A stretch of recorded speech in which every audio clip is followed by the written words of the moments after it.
جویا news plus کے incharge bureau chief Sumaiya نثار الحق کی report کے مطابق پاکستان پینشنرز ویلفیئر ایسوسی ایشن تحصیل پسرور کے زیر اہتمام ماہانہ اجلاس مقامی ہوٹل میں زیر صدارت چودھری رشید احمد منعقد ہوا۔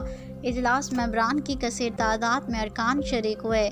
اجلاس سے قاسم علی شاہ جہان، صابر مسیح، جاوید اسلم، صبح اکمل، مرزا اسلم اور چودھری رشید احمد نے اپنے مشترکہ خطاب میں کہا کہ لیو انکیشمنٹ رولز میں تبدیلی اور پینشن رولز میں تبدیلی نگران حکومت کے دائرہ اختیار میں ہی نہیں، اسی لیے سرکاری ملازمین اور پینشنرز ایسے تمام قوانین میں تبدیلیوں کو مسترد کرتے ہیں۔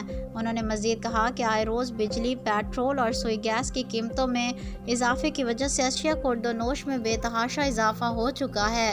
مہنگائی اور بجلی کے بلوں نے عام عوام اور پینشنرز کی کمر توڑ دی ہے۔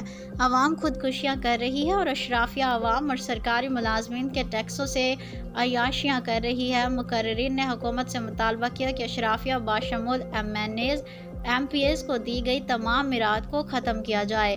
مقررین نے یہ بھی کہا کہ حکومت تمام ریٹائرڈ ملازمین اور ریٹائر ہونے والی سرکاری ملازمین کو گروپ لائف انشورنس کی رقم کی ادائیگی کرے۔ اجلاس میں نئے آنے والے پینشنرز کو خوش آمدید کہا گیا۔